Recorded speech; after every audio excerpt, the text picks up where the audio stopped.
Manhattan Beach Studios. I'm Victoria Dennis alongside May Bergdorf. Joining us is legendary coach and athlete Dain Blanton. Welcome. Thanks for having me. I didn't know I was legendary, but I'll take it. Yeah, absolutely. Well, you're leaving a legacy at USC, that's for sure, and we'll touch on that. But you were an Olympian, a gold medalist. A gold medalist. Let's talk about your journey and how it all started for you and when you first saw volleyball and beach volleyball, got your toes in the sand. Yeah, it's kind of crazy, my story. My family originally is from New York in Manhattan, and I have two older brothers. They were actually born in New York, but then my family moved out west, and we landed in Laguna Beach. And when I grew up, Laguna Beach was such an unknown place. I'd have to ask people, like, do you know where Newport Beach is? And they'd be like, yeah. And he'd say, it's just a little bit south of there. But the volleyball tradition there is huge. So it's just a really big deal. And so I got introduced to volleyball, watched my older brother Kurt playing, and I'm like, I want to get involved, I want to play. And so I started playing club. In the summers, I'd go down to the beach. And I was told, you know, there's no men's beach volleyball in college. There wasn't then, there isn't now.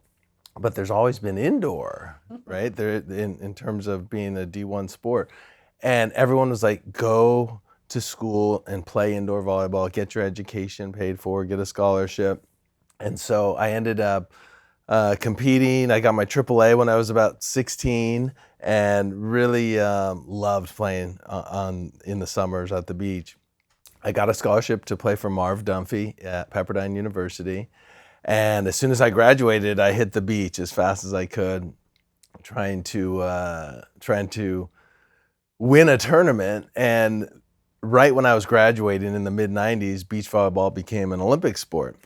So that first Olympics, I was like, I'm going to make it to the Olympics. And I hadn't even won a tournament yet. And I remember going to the trials and really getting beat up by Karch Karai and Kent Steffes, Randy Stoklos, Adam Johnson, guys like that who were playing. And so I said, I got to win a tournament first before I can even consider going to the Olympics. And so kind of put my head down, ended up partnering with Eric Fenoy Moana, who's from Manhattan Beach. And that was in 97, 98. And we went through some tough times, broke up, got back together. And before you know it, we were qualifying for the Olympics and made it, just barely beating out Karch Karai and Adam Johnson in 2000. I think that was in like early 2000, and then the Olympics was like 2 months later. Yeah, in Sydney. Yeah. And that was some run. So beating out Karch and Adam, you know, leveraging this new young team, like, what was that like heading off to Sydney and preparing? Because you ended up podium, taking the gold medal there for USA, and, you know, bred a whole career after it. But what was that experience like for you? Well, it's pretty crazy because Eric and I had not won an international event up to that point. So when we got into the Olympics, a lot of people were kind of like, pat you on the back, take a lot of pictures, have fun, but like, you're not going to do anything really. You know, that was kind of the message, like, go enjoy it, you know, soak it all in. And Eric and I were really tough competitors. We thought we outworked everybody. We weren't the best really at anything, but we were really well-rounded. We were split blockers, and we just went for it. We went down to Sydney, Australia, and we kind of made a pact, like, let's just play 1 point at a time as hard as we can. And we won the first match. I think that was against Germany. Then we beat Norway. Then we beat Kevin Wong and Rob Heiger in the quarters. And then Portugal. And then when we got to the finals, we played against Brazil, who was the #1 team in the world. And we defeated them.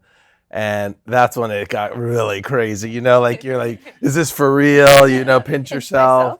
Yeah, and they brought out these medals on the trays, and it was so crazy. That's when it really got big. There was probably a 10,000 seat arena, and it was just such an amazing experience to have worked for so long and then for that to happen. And it's kind of that, you know, you play for your junior high or high school and you play for these national championships, but when you're playing for the Olympics internationally for your whole country, it was pretty cool, like to have your peers rooting you on as well. So, I'll never forget that. And I talked to Eric recently as well, and this is the 25th anniversary from winning a gold medal. 25 years. It's like crazy. I tell some of my athletes now, and they're like 17. And so, it's wild how fast the time has gone.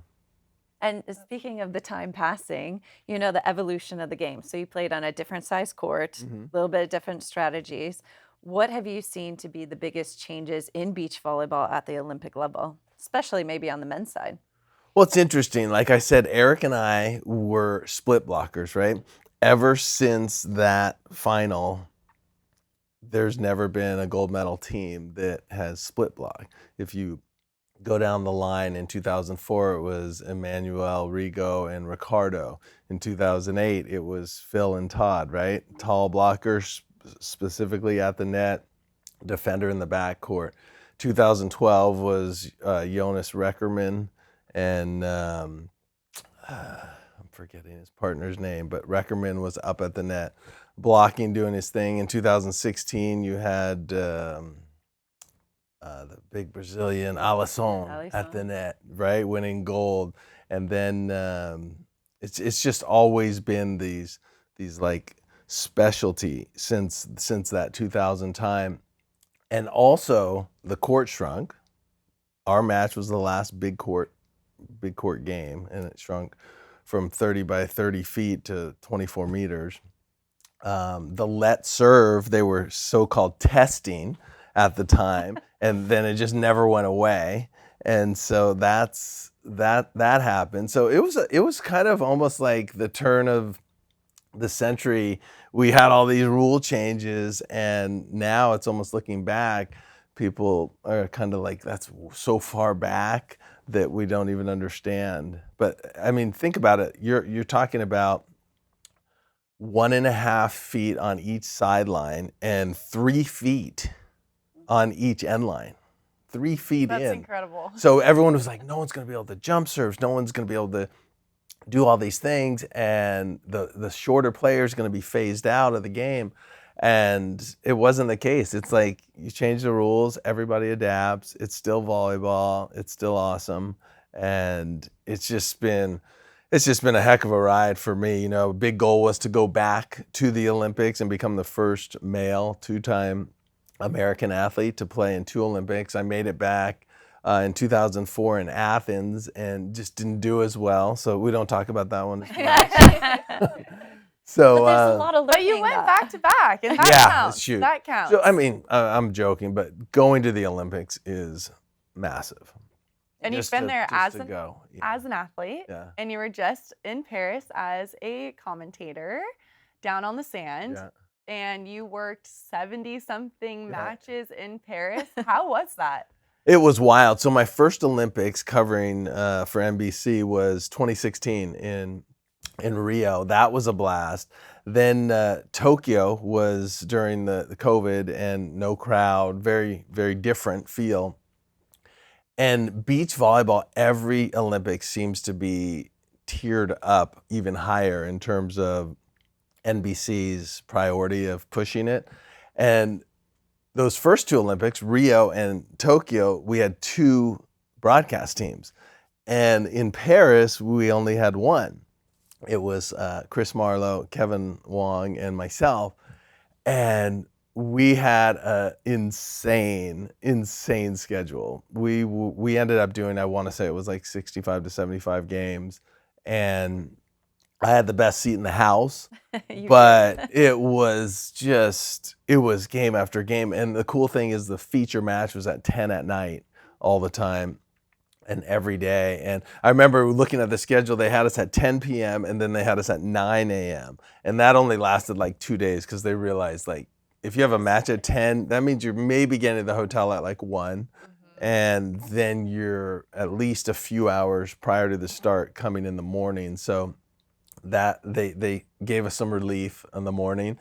But it's fun, you know, when you go to the Olympics, like prepare to work, right? There's a lot. People think like, hey, you get to go, and they think you're running around and having all this fun and enjoying everything, which you are, but you're working. You're working hard for sure. And NBC puts just an amazing show on because they've done it for so long. But hopefully 2028 is amazing. But Paris was pretty incredible for beach with the backdrop of the Eiffel Tower, and I think it's going to be hard to outdo that. I was just going to ask, where do you think in LA could, you know, land itself even to Paris? The venue for beach? Well, I know that they were talking about Santa Monica now. I think it's a big question if the city actually wants beach volleyball there. Or I've heard that they want to charge, you know, they want to be paid to have it there. So there's always a lot of politics. I think anywhere it lands would be great. It would be awesome to be in the South Bay, in Manhattan or Hermosa, but logistically, I think that's very difficult. Parking. What's that? Parking. Yeah. You can't even park for the Manhattan Beach Open as a six-man. You're not gonna when the Olympics roll in. Yeah. Man. You're absolutely right. So maybe a whole shuttle system. I don't know, but I think the backdrop of Santa Monica is very iconic, and kind of known worldwide. So that could be cool, but it's not the Eiffel Tower. But being in Southern Cal will be awesome. I hope they figure it out, and I hope it's in a really cool spot. Yeah, NBC always crushes it, and it's so great to see, as you said, the growth of beach volleyball on the Olympic stage, and we're seeing the growth nationally here at the collegiate level that you're well at the helm of. But one more thing about the Olympics, how do you see it progressing, continuing to grow on the international stage? We bleed the sport, but people who may only watch it every 4 years, what's something that you can say to them that, hey, this is the next NBA or the next NFL, like this has the potential? Yeah, I mean, it's tough. I've been on the roller coaster for a long time. You know, in the heydays, in the late 80s and the 90s, I was watching, I wasn't competing yet. So I've seen so many ups and downs, but the sport is so awesome and so dynamic and so athletic. But we get this pop every 4 years. Right. And you're not going to sustain that level, but how do you create even just more interest on those down years? And, you know, I honestly think that from an exposure standpoint, I've always said a TV network really needs to have ownership, some ownership stake, so that your distribution channel is taken care of. Like you're out there, you're on ESPN every week, or you're on, even if it's a streaming platform. When Amazon was doing it, it was absolutely amazing. They've kind of progressed onto bigger and better things for them, which is like they own Thursday Night Football. With we all know how lucrative the NFL media rights deals are. It's just wild. But I think if the distribution is there and it's on a regular basis, people can follow the players. And then it's all about the players and the brands, right? You want to go there and cheer for someone or cheer against someone, but you have to have some sort of relationship with them, like loving them. Like going into the Super Bowl this year, everybody was hating on Kansas City. They were like tired.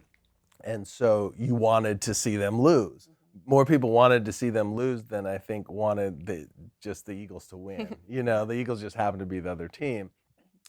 And so you have to have that connection. And we only create that connection by having a bigger presence, I think, a bigger following, a bigger interest, because I think volleyball is the #2 participation sport in the world to soccer. It is. And so people are aware of it. Yeah. Do you see the AVP League with having the teams in the designated 8 cities trying to get traction from fans in those cities?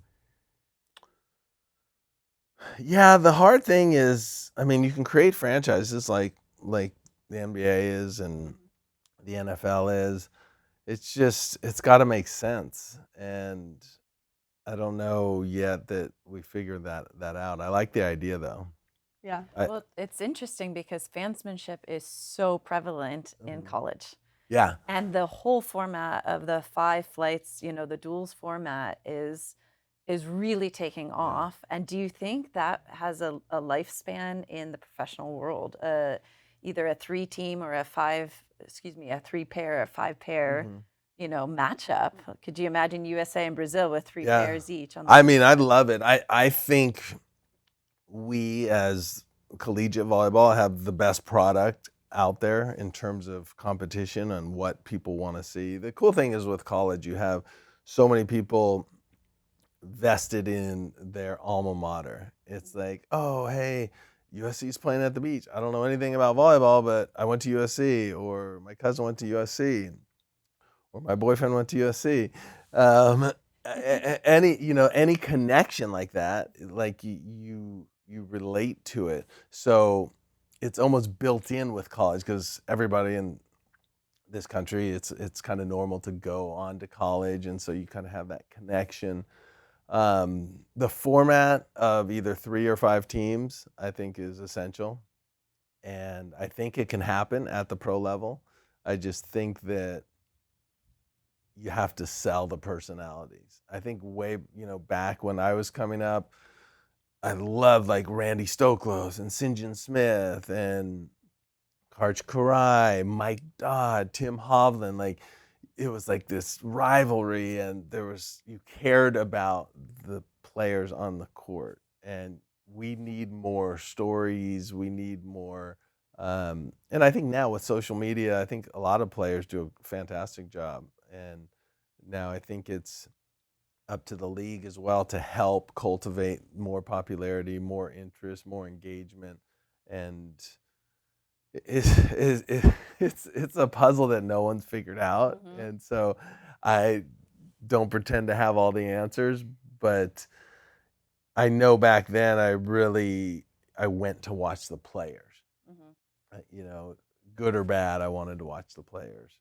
And I think it's been hard since what Carrie Walsh Jennings and Misty May did for that 8-year or 10-year span.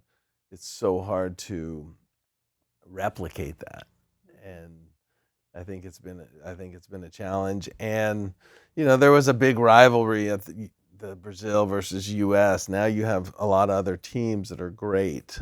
Sweden winning the gold for the men. So things have evolved. Things have changed. It's still awesome and amazing competition. That's why at the Olympics, people just want a ticket. They have 3 sessions a day, 15,000 seats in each session, and it's packed. They could do 5 sessions a day and still sell it out. Pretty incredible. Yeah. Let's talk about USC Beach Volleyball now. Let's do it. Okay, Coach. Let's do it. Everyone wants to beat you out there. 4-peat. A 5-peat. How do you structure practice for your athletes? I coach an indoor 17s team for SCVC. How do you come in to practice every day and navigate these young student athletes? We have the biggest target on our back, but we're going to still go out, do our thing, and try and win another national championship.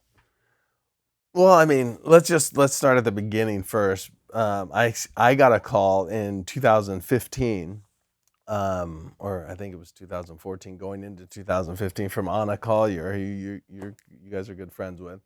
And she's like, you got to come coach. And I think she was losing Misty May, trainer, because she just got pregnant and she needed a coach. So I said, let me come meet the players. And so I went and I met Sarah Hughes and Kelly Clays, and I was like blown away by their maturity. And so I started coaching, volunteer assisting. And that first year we won. The girls, I think, went 28-0 that year, but the following year was the first NCAA championship. And that crew was just so focused. I think the 5 big players on that squad were Sarah Hughes, Kelly Chang, Sophie Bukovic, Allie Wheeler, and Nicolette Martin. They're all the same class. And so as sophomores, they went 28-0. Everything was focused on 2016, the first NCAA championship, and they wanted to win that so bad. They ended up winning in 2016 and then came back, won again in 2017, and then that class graduated.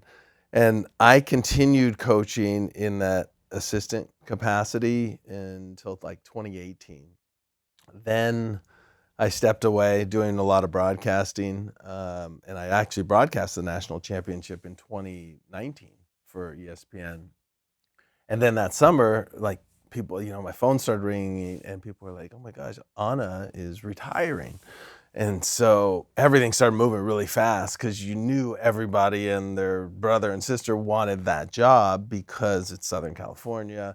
It's the University of Southern California. Beach volleyball's right here. It's just there's so many qualified people to be coaching.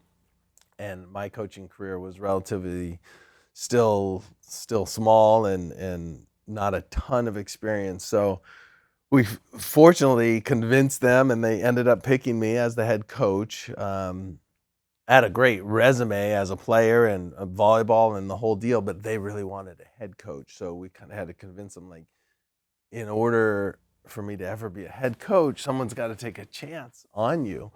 And so Lynn Swan was the AD, famous football player. He played with Terry Bradshaw on the Pittsburgh Steelers way back in the day. He was like a childhood hero to me. He was the AD, and I remember I was doing the World Championships in, I think it was Hamburg, Germany, and this whole process is kind of happening at the same time. So the only time he could do it was like on Monday, and I was flying back on Monday. And so you guys know, you travel internationally. So I'm like, yeah, of course, you're not going to be like, I can't do the interview. I got to get to USC. I got to get to Heritage Hall where the athletic department is. And I had this horrendous day, like, I don't know, 15 hours of travel, right? And I remember my roller bag, jumped in an Uber straight to like a 7 p.m. interview. And it went a long time. And fortunately, they ended up deciding on me being the head coach. And I decided Gustavo Hocha was there already, kind of holding down the fort after Anna had left, and I had coached 1 year with him and had just a blast because he's just so knowledgeable, such a smart player, smart coach, and the players really love him. And so that was a great combo to start to build off of. My first recruit would have been Haley Harward. She finished her indoor career at Long Beach, wanted to switch over to the beach. And of course, in 2020, as we were all getting ready, is when COVID hit. And it really stopped everything for a year, as we know, for everything. So I started to try to build the team and put it together. With Julia Scholes, we went out and recruited her. And the thing with COVID, everybody got that year back. So it kind of almost helped because all these people, instead of burning that year in 2020, they got that year back. And then in 21, also everybody told me, like, there's no way you're going to get Tina Gradina to come back after going to the Olympics and play. And it's funny, when Tina first got to USC, she was a little skeptical, as most Europeans are, because they don't have our system of collegiate athletics. So it's kind of like, is the school exploiting me more, or is it like, how does this whole thing work? They give me a scholarship, but but by the end, like, Tina literally was like looking for more years. She was like, I love this, and she always comes back to visit. But anyway, she came back for the 2 years after the Olympics, for those 2 years of eligibility. And we ended up winning the championship in 21. We didn't lose anybody really in 22, and they were focused. They were able to back-to-back. 23, we lost 12 players. And most people had kind of written us off, and some players really stepped up and were clutch. We ended up winning that, and then last year we had a really strong team with some grad transfers that really kind of moved the dial. Yeah, and you're talking about the transfers, and so now that transfer portal is making a huge impact across all sports, but predominantly in beach volleyball. And some of the legislative changes that are maybe coming into play in April with roster caps and scholarships. How does that change what a coach's focus in terms of recruiting and looking at those evolution of the team culture? Yeah, hold on to that question because I realized I didn't answer your question after all that, all that, like bringing us up to speed. How do you go out there every day with the target on your back? I believe was what you asked, and it's hard, right? Because you have freshmen coming in that feel the weight of the pressure, but they weren't involved in any of it. So last year, for sure, with the 4P, people making jokes and, you know, you guys are going to win again. And, you know, people that aren't volleyball players on the outside don't realize what it takes on the inside. Volleyball players do, and anybody in this league will tell you how difficult it is to win and how some of those championships are a couple of points, you know, getting a couple of points here or there. It's the difference. And so we go out continually trying to stay hungry, of course, working at a very high level, learning more and more each year. But we focus on the techniques, the putting your head down and trying to master your craft. I think that's the number one thing for our program is trying to master your craft instead of being married to the score. You're more married to the technique and how you're executing, regardless of the result. And that's kind of hard, especially when people, because we get a lot of great players that are really big in where they're from. You know, what do they say? A big fish in a small pond.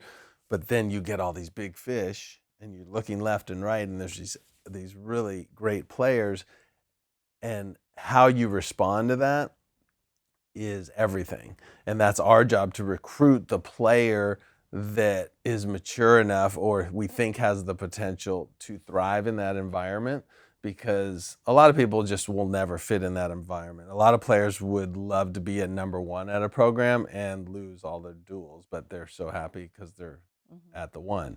We want people to come in and be like, I don't care where I play. I just want to play. I want to play the best I can. And that's the challenge from a recruiting standpoint, because I mean, think about it for a minute. Sunny Villapando, you remember Sunny? She was at the ones with Zolani, and she transferred to us for the 5th year, and she played at the fives. So that's kind of humbling, right? But if you're looking at the bigger picture, she knew she was a great player. She knew there was other great players on the team. I mean, think of those teams like just, you know, Julia Scholes and Megan Kraft and Delaney Maple, and that's just the perfect example of getting the right person to transfer in who just wanted to be a part of this thing we're trying to grow. You know, we've really preached that no one player's bigger than the program. Sure, you have your stars, but everybody's trying to put that point on the board. And it's going to get very dicey with the roster cap, because we really have to hit the target more. There's not a lot of time, because you could have 20, 25 people on your roster prior to this new rule, and you could cultivate and build them up, and maybe they're late bloomers, right? Not everybody becomes the best at 17 or 18. Sometimes it's the sophomore year in college, and you're like, oh my gosh, who's this player? They arrived. Yeah, and you don't have the luxury of waiting, because to my understanding, the red shirts are also part of your roster. Oh, wow.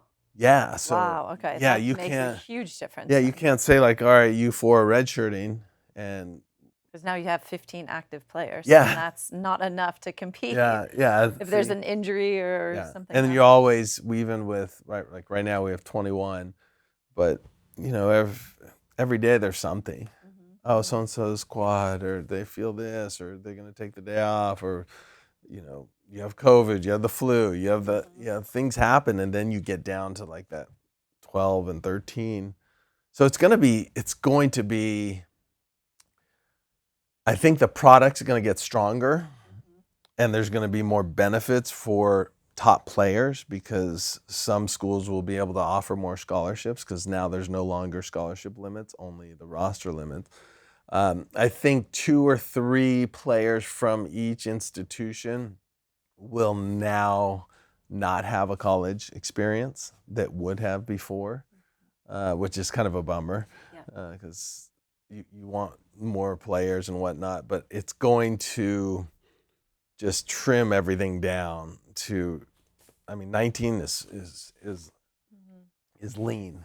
And it depends on the university, right? If they have the funding to opt in to the roster cap. So maybe for the universities, Anna was talking about this on the show the other week, that now the coaches that have to trim the walk-ons, like what happens to number 20, 21, 22, like coaches now hopefully are able to like guide them to other programs that maybe don't have roster caps, and try and navigate that whole lay of the land for them. See, that's what that, and I don't even know how these rules are coming down with the opting in and opting out of roster caps, because to me that sounds crazy. I don't think that is a thing, but I haven't been educated on it. Yeah, she told us last week that it's the athletic department has to opt in or opt out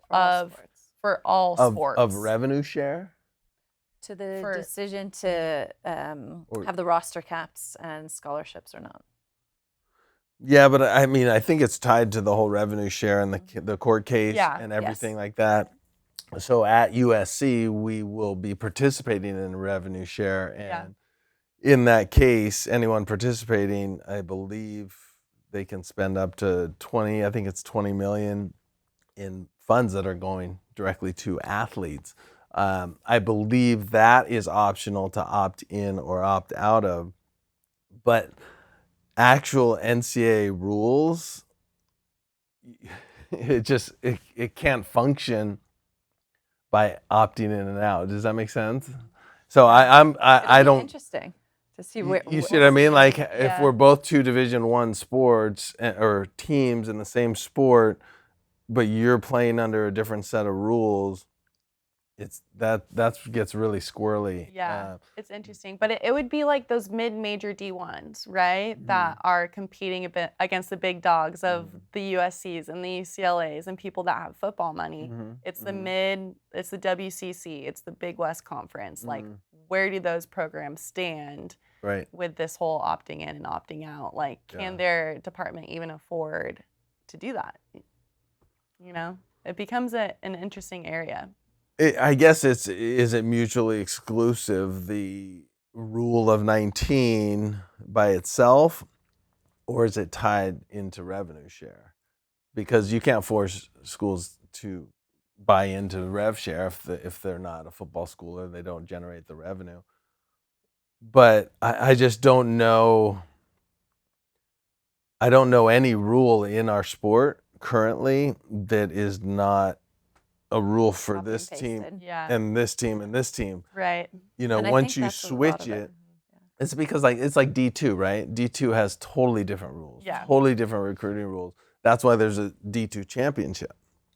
And so I guess we'll get more clarity as this moves on, but it would be weird if one team has a 30-man roster, or 30-woman roster, and then the next team is limited to the 19.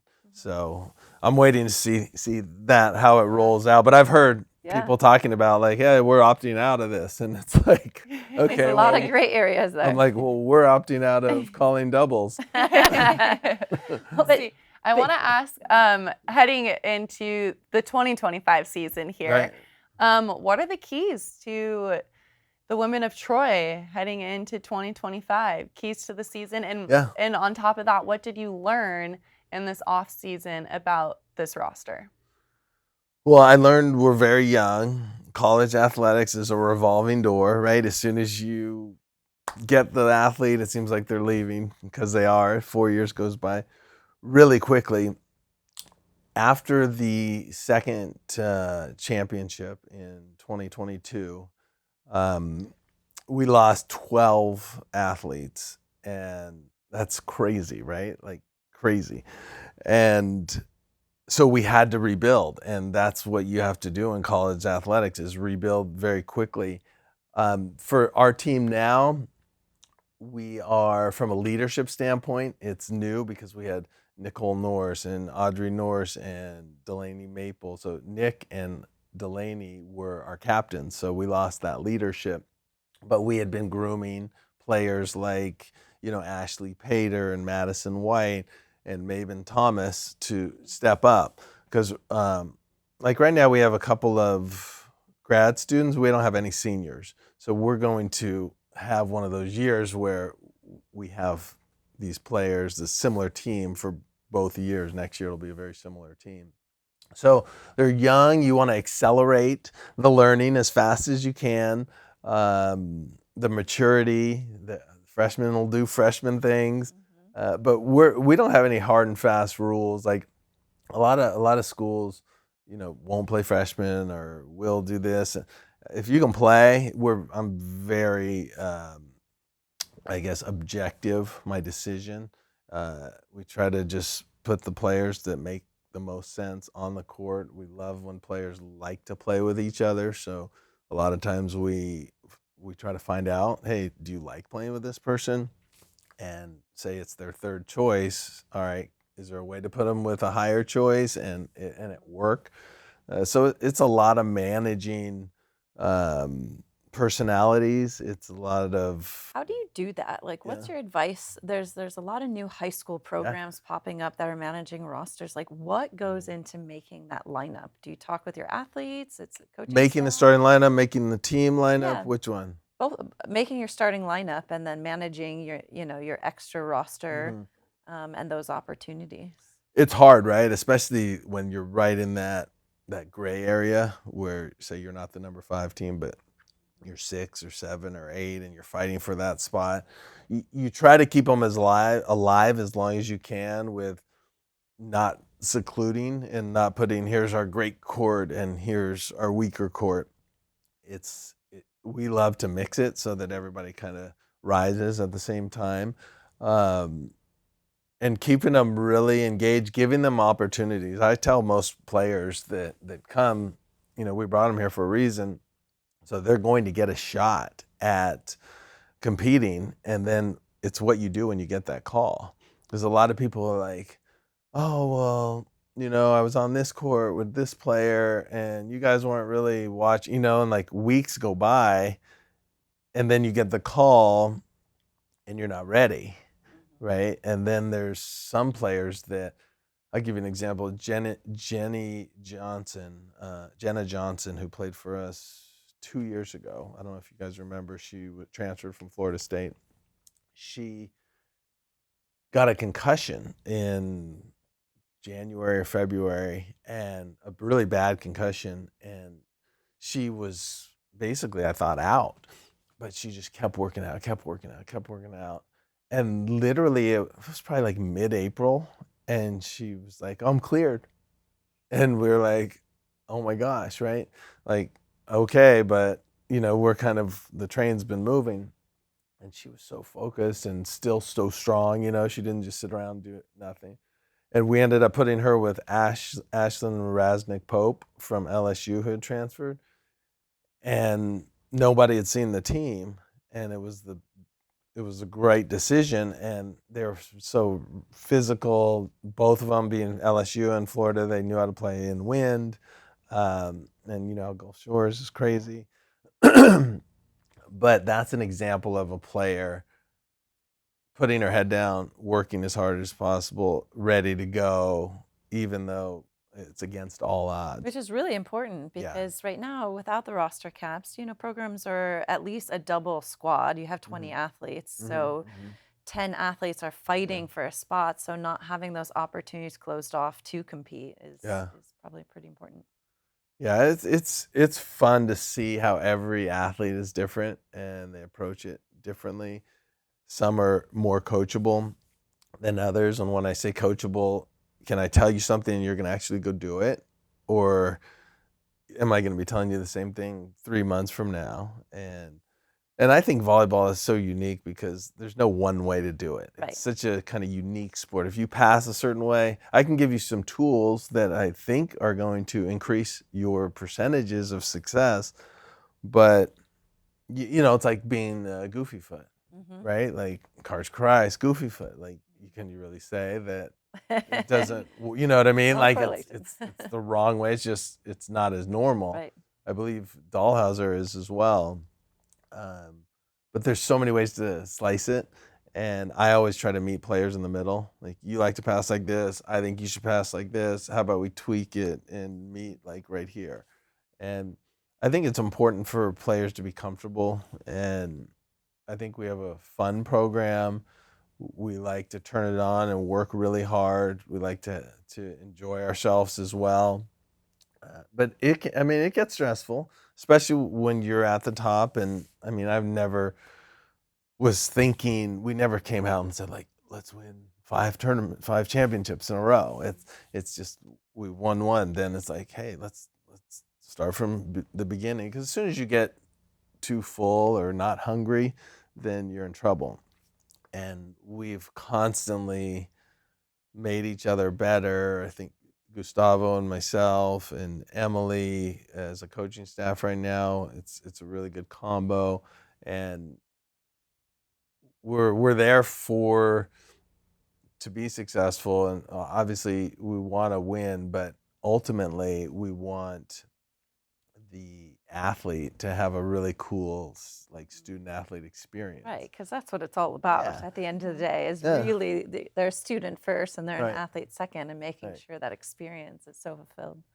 Yeah, because if you went to a Megan Kraft or Julie Scholes or Sarah Hughes or any and said, you know, yeah, you guys did well, but was it fun? They'd be like, oh my gosh, it was amazing. It was, you know, we don't want to have a program where it's like, let's go, we got to win, we have to do this. It's like, it's not like that. It's like, let me try to get you to your potential and get you to your potential.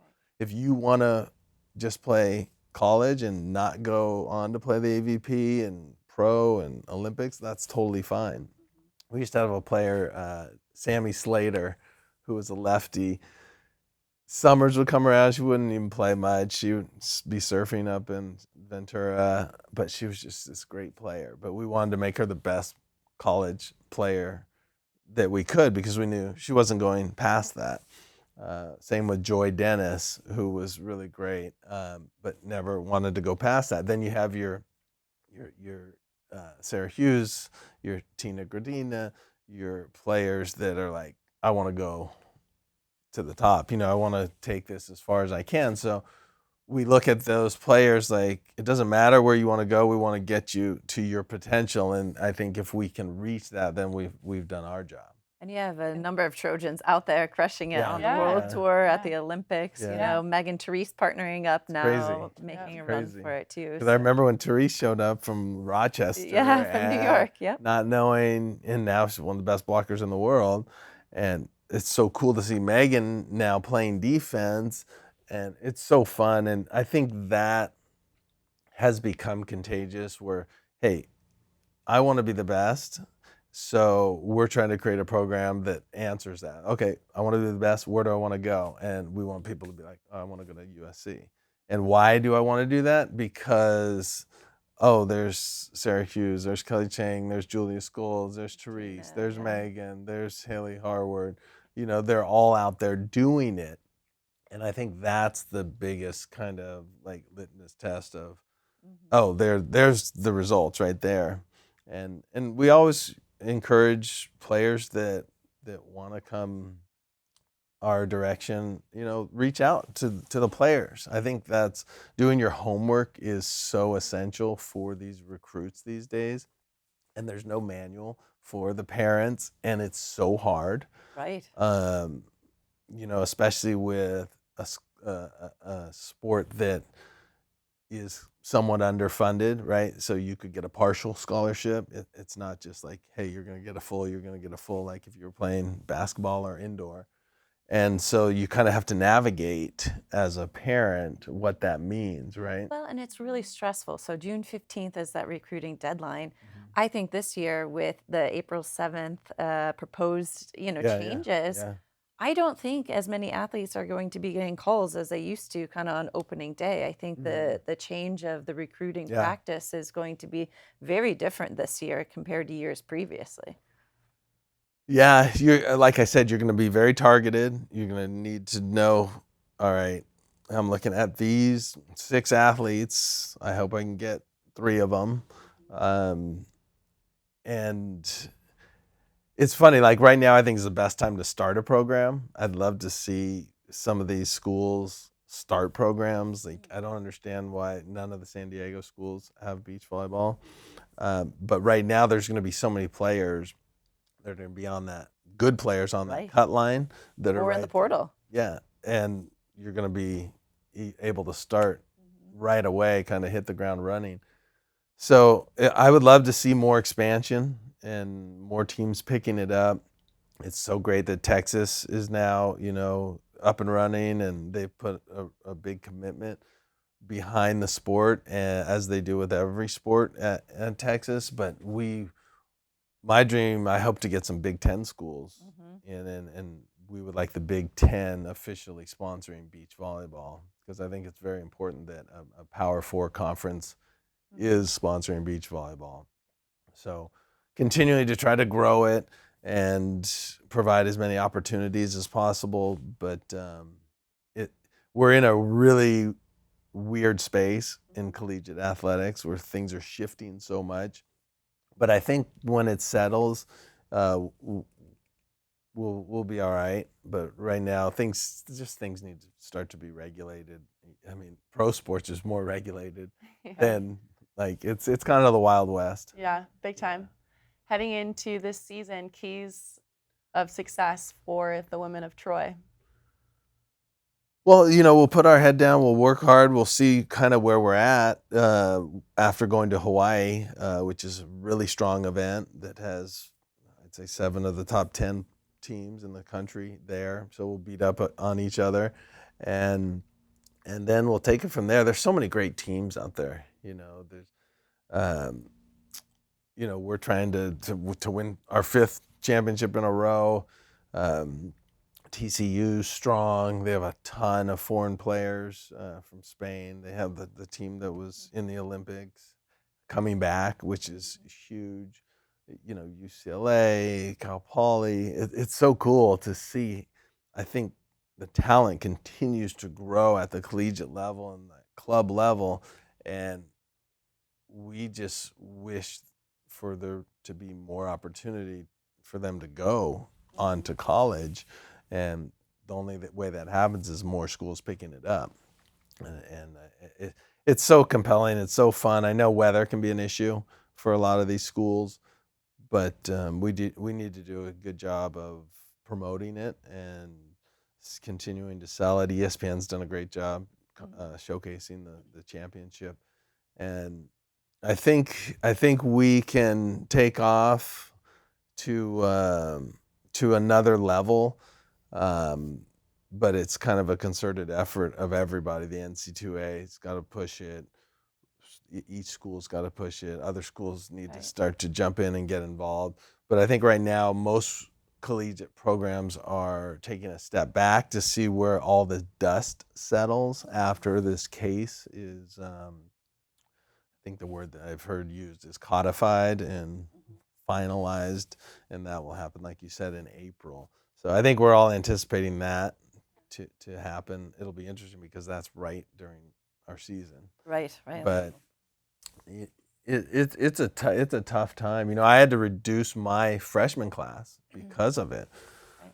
And I'm sure everybody's in that situation where they had really to make some tough phone calls that you don't want, because it's like not even your decision. It's like, this is just the reality of the situation right now. And even if it sucks, that's kind of part of being a head coach and taking on those responsibilities like head on. For a junior watching, what are 2 to 3 things that you look for when you're recruiting student athletes? Oh man, I look for number one, I want to see your highlight tape or whatever you're sending me. It better be highlights because you get so much video. You want to be strong. Show me your strong hits, your strong blocks, your sets. Because if your highlights aren't there, it's hard to go to the next level, right? You created the tape, you created the video. Send me something that's gonna hopefully catch my eye.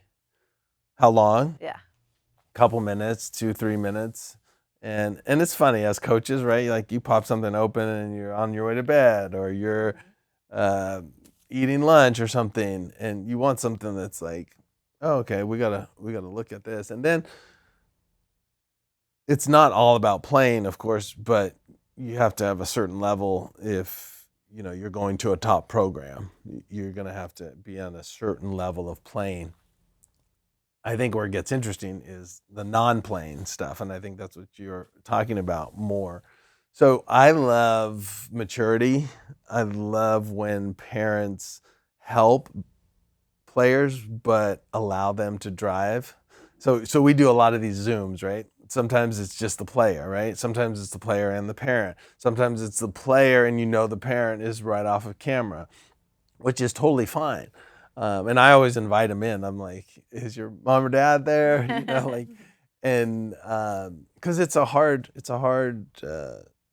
situation. You're kind of talking about your next 4 years, your future. You're talking about finances. But when a player has a capacity to kind of talk maturely about that, I think that's a big benefit. You want to find out if they're a team player or if they just want to kind of be the center of attention. And the longer you talk with people, you kind of start to figure that out. Yeah, someone who wants to be their best. Like, hey, what do you want to really do with this sport?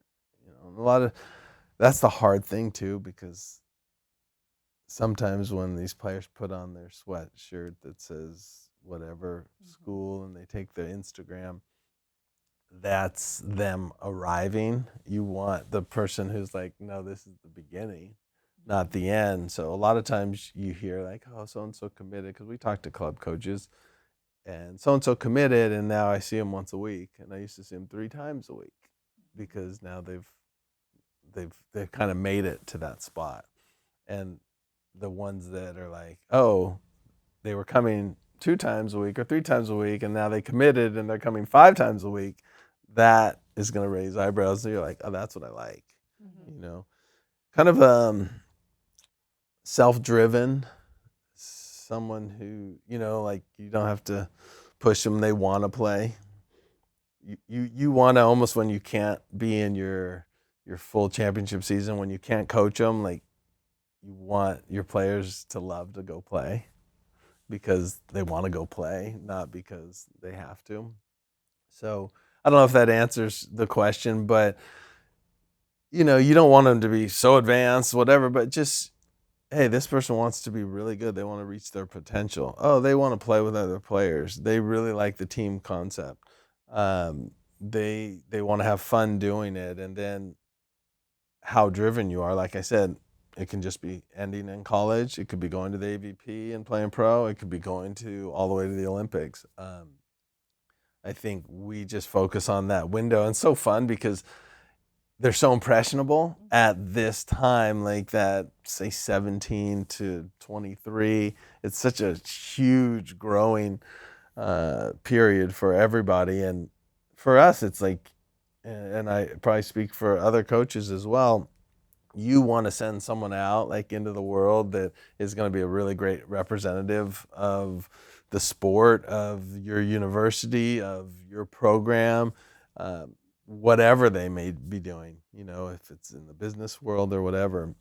And I have like confident, like if I needed to pick up the phone and say, someone said like, hey, I need an athlete to speak, I could pick up the phone and there'd be 20 athletes that I could call with confidence that they could go and handle the situation. And that's cool.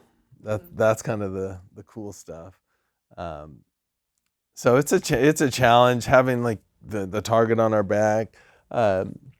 It's fun. It's like it's a fun thing. You know what I mean? It's not like rocket science, and it's not the end of the world. We're having fun. We're playing a sport. We're getting an education, and then we're taking it to that next level. You're also the AVCA Coach of the Year. Oh, yeah. Congratulations on that. Thanks. But there's a lot of professional athletes that might be retiring, looking at coaching. You've had a similar path. Mm-hmm. Any advice to emerging coaches out there? Well, do it because you love it, and you love working with kids and working with those young adults that are going to, blossom into something else. That's why, I had no idea that I would get a head coaching job as quick as I did. But I was a volunteer assistant for 4 years. You're going to practice every day, like just because you enjoy it, you're building on something. And so I guess, I've never really done it for the money. It's fun. You're learning to try to go achieve something. And that's kind of what life's about. So do it because you love it. Do it because it's fun, and be passionate about it. I think when coaches out there get past their prime, where they don't have that passion, it can affect the athlete, to where the athlete's like, well, maybe falls out of love with the sport because the coach is not as enthusiastic and passionate. And I think that's what really, all these years, Gustavo and I have been really good together, because I think we complement each other. We're not the same person, and we're passionate. Like, you want it done right. You want to do this drill. You want to try this. Let's try it this way. You're not just there, clocking time. You're really trying to innovate and change and elevate. And it's so cool when the lights go on in a player's eyes, where they're like, I get it. I get what that contact means, or my shoulder position to do that. And it's a lot of fun, but be passionate. If you're not passionate, go find something else. Get out and save everybody the time, and then try to learn new things. I always, it's nice winning that award, but there's so many great coaches. It's one of those more subjective situations where you can say, hey, this coach and this coach. Everybody brings their own unique flair to it, and that's what's cool. It's always awesome to be honored, but we always look at individual awards as team awards, right? If you're not doing as well as a team, you're probably not getting Players of the Week and MVPs and all that stuff. So we try to celebrate everything as a team, and you win as a team, you lose as a team. Big time. Yeah. Well, thank you. Yeah, thanks. Questions, Meg?